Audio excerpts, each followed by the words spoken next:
makakasama po natin ang isa pong konsehal sa Iloilo City po at ito po ay may kaugnayan doon sa clemency na ibinigay po sa dating alkalde rin po ng Iloilo City. Binigyan po ni Pangulong Ferdinand Bongbong Marcos Jr. ng executive clemency ang dating alkalde po ng Iloilo City na si Jed Patrick Mabilog, 7 taon matapos siyang tanggalin sa serbisyo sa umunoy nakaw na iyaman. Pag-usapan natin ito with former Iloilo City Councilor Plaridel Nava. Former Councilor, sir, maayong gabi. Admar Vilando po at MJ Mundiha. Hi sir, good evening po. Good evening po. Good evening sa lahat ng viewers ng SMNI. Thank you for this opportunity to be here with you tonight. Opo, madamong salamat. Sir, umpisahan ko lang po. Ano po ang inyo pong kaugnayan dito po kay dating Mayor Mabilog po, no? Yung role po ninyo, lalo na may kaugnayan po sa mga issues sa kanya po, sir. Well, we used to be together in one political group sa Iloilo. When I started politics in 2010, I ran for councilor. And that was also the first time Mabilog ran for mayor in 2010. For 2 elections, we were together in 2010, 2013. Pero I left his group sometime in 2014 because I could no longer stomach. Hindi ko na masikmura yung ginagawa niya sa Iloilo. And I became an opposition. And his administration was beset by a lot of anomalies, corruption, drug problems, etc., etc. Until there is this case that I filed against him in 2015 regarding his ownership with a private company na nagkontrata sa Iloilo City Government. I exposed it. I became a whistleblower and also filed a criminal and administrative complaint against him sa Office of the Ombudsman dito sa Iloilo. And during that time when I filed the case, hindi po presidente si FPRRD. So there's nothing connected with PRRD because at the time I filed the case against him, yung nakaupo na Pangulo at the time was an ally of Mabilog, no? Former President Noynoy Aquino, kasi si Mabilog is a certified Dilawan, no?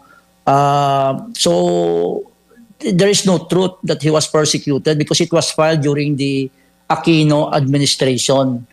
And aside from that, Mr. Manuel Boy Mirada also filed a case against him for unexplained wealth during that time. And during those times also, I exposed his connection with illegal drugs. In fact, in 2 Senate hearings conducted by the Committee on Drugs chaired by Senator Grace Poe, I was one of the resource speakers. And during my testimony in the Senate for 2 times, I have laid down, I have shown to the public and to the Senate the active participation of Jed Mabilog in illegal drugs. In-expose ko po siya even without knowing that PRRD would become our president, no? Because ang tinutulungan ni Mabilog at the time in 2016 was Mar Rojas. And so after we filed that case, the ombudsman favored us. So a resolution was issued by the ombudsman finding Mabilog guilty for administrative offense and meted a penalty of dismissal from service and with forfeiture of benefits and perpetual disqualification to hold public office. Sa criminal aspect, sa administrative po, hindi po ako nakasama doon. Siya lang, no? I have no administrative case. But in the criminal aspect, I was included in the criminal information that was filed with the Sandigan Bayan because according to the ombudsman, I was a conspirator considering that although I am a whistleblower, but I took part in finding the dummy for Mabilog to be able to participate in the bidding. And so right now the status is the ombudsman dismissed him And we have now a case with the 3rd Division of Sandigan Bayan. Kaming dalawa. For the administrative case, unfortunately, the other day, it was very painful to hear that the President has issued or has granted an executive clemency that restored Mabilog's civil and political rights. That is why I have decided to challenge that, no? With all due respect to Malacanang, but I have no quarrel with Malacanang. It is my advocacy ever since to expose Mabilog's corruption and connection with illegal drugs. I have to continue with this fight because I have invested so much, all the effort, the time, the energy I have spent to make sure that Mabilog will be punished and he should not be given any opportunity to go back to public service. Masamang tao yan, I should say, kasi I know him from head to toe. We've been political allies, we've been close. He is the godfather of my child. I am the godfather of his child. And I must say that Mabilog doesn't deserve that clemency, Sir Admar and Sir MJ. Opo, at matapos po na nito sir, ano po agad ang ginawa ninyong hakbang ukol dito? And syempre kung may katotohanan yung mga naihain po ninyo na kaso na sa pera ng bayan yan, ano ang nakikita nyo? Nawala ng hustisya ba kasunod po ng mga pangyayaring ito? Definitely, this issuance of the executive clemency is this will create a culture of impunity. This will set a bad precedence for corrupt officials na pwede pala silang maabsuelto kung malapit sila sa presidente, malapit sila sa Malacanang, despite the fact the actions against the society, pwede nilang gawin na mangurakot, magnakaw, they will abuse their authority because anyway, nakasandal sila sa pader. This executive clemency or the pardoning power of the president is, it has become a tool of political patronage and favoritism. It erodes the independence of the ombudsman. So parang walang hustisya because Mabilog was given a fair chance in ombudsman. Mali po, hindi po totoo that he was deprived of due process.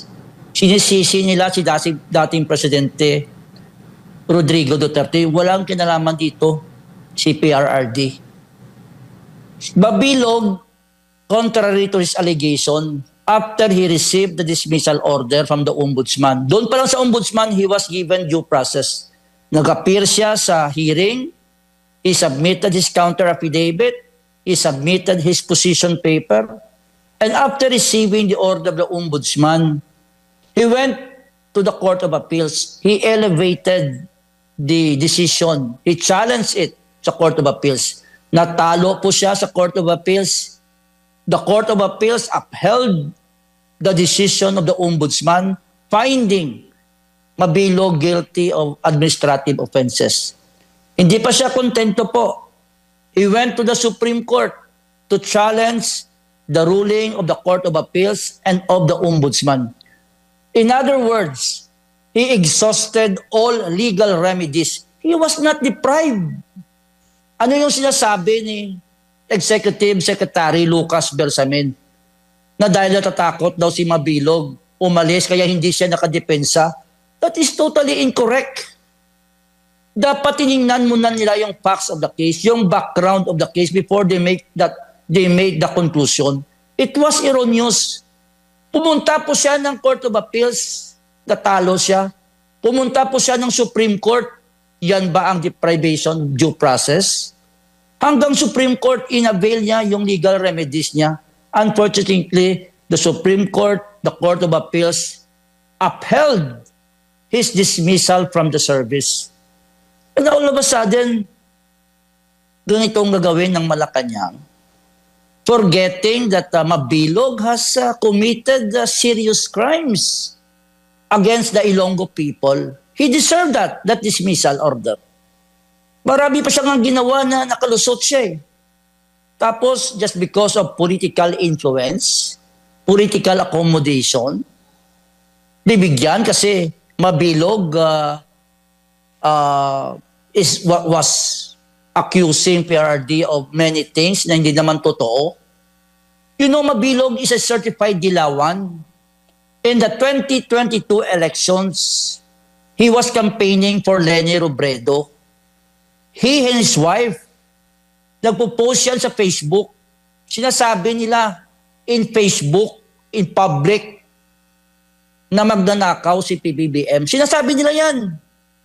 Sila mismo nagpo-post sa Facebook. Si Mabilog, I have screenshots of Mabilog's post and his wife's post because they were campaigning for Leni Robredo. And now look at them. They abandoned the Dilawan and they are now transferring their allegiance to PBBM because he wanted to get away with his accountability to the Ilonggo people. And it pains me a lot because for so many years I have fought Mabilog. I have risked my life during those times that he was very strong, untouchables during the Aquino administration. May mga drug lords pa siya na sinasandalan. We fought so much, so hard. Tapos, all of a sudden, without due process on our part, hindi ba lang kami binigyan ng chance to oppose the petition of Mabilog. We were deprived of the opportunity to assail the validity and the merit of his petition for a presidential pardon. Wala yung shortcut. It was railroaded. And us being the complainant, were not given the chance to at least oppose and lay down our opposition to the executive clemency, Sir Admar and Sir MJ. Opo. Sir, isang tanong lang mula sa aking panig dahil po na ipaliwanag niyo na po ang inyong side.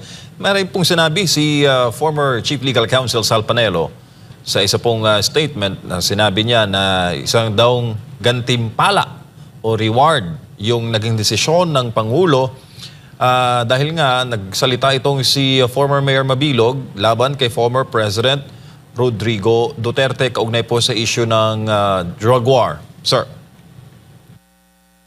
I agree with that. That's one of possible reasons kung bakit binigyan siya ng pardon or executive clemency.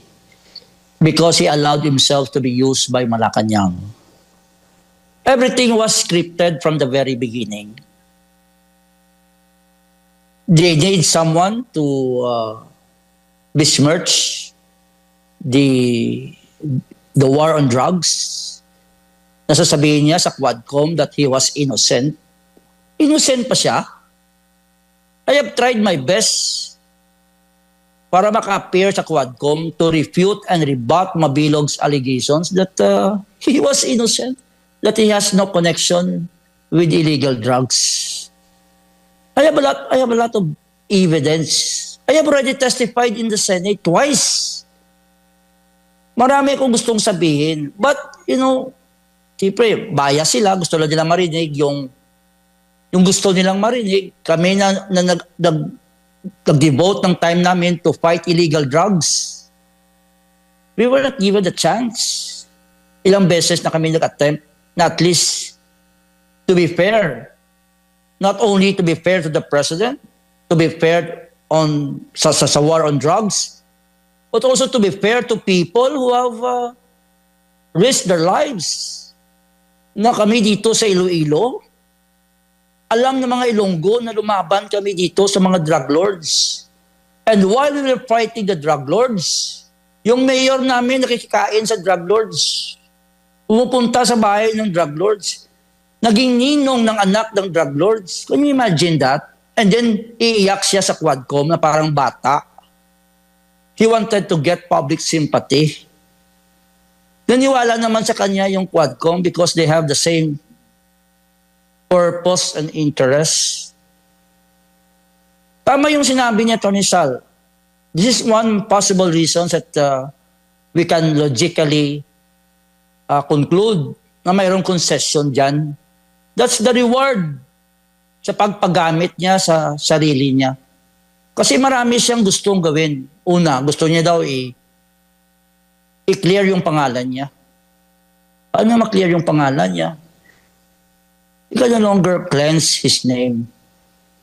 Buhay pa kami. We are the living witness kung anong ginawa niya dito sa city. At the same time, gagawa siya ng istorya. He will make story for his own convenience. He would demonize PRRD para makuha niya ang gusto niya that he will get a reward from Malacanang. Hindi yan honest si Mabilog. He is not that sincere. He is not that clean. Hindi po siya malinis. Yung sinabi ng Malacanang na binigyan siya ng executive clemency because of his long-standing commitment to good governance. Anong good governance na sinasabi niyo? Alam niyo ba kung hindi ko na maisip sa mga daliri ko kung ilang corrupt practices na ginawa niya sa Iloilo, kung anong maraming anomalya na ginawa niya. And that is a good governance for Malacanang. Yung mga overpriced at substandard na mga traffic lights dito, yung mga overpriced at substandard na mga vaccines, ng mga Berorab, anti-rabies vaccines, is that good governance? Yung pag-loan niya ng ilang milyon na loans na hindi naman napupunta sa mga project, is that good governance? Yung pagkuha niya ng dami para so he can own a company, clumping company, is that good governance? Ano ba yung definition ng good governance ng Malacanang? Yung mangurakot ka, yung you will abuse your authority, is that good governance for them? Sana naman, had they given us the opportunity to ventilate all of this, nabigyan kami ng due process to file an opposition so that ma-weigh ng Malacanang kung dapat ba si Mabilog bigyan ng pardon or clemency or hindi. Huwag lang tingnan yung political patronage or political interest. Opo.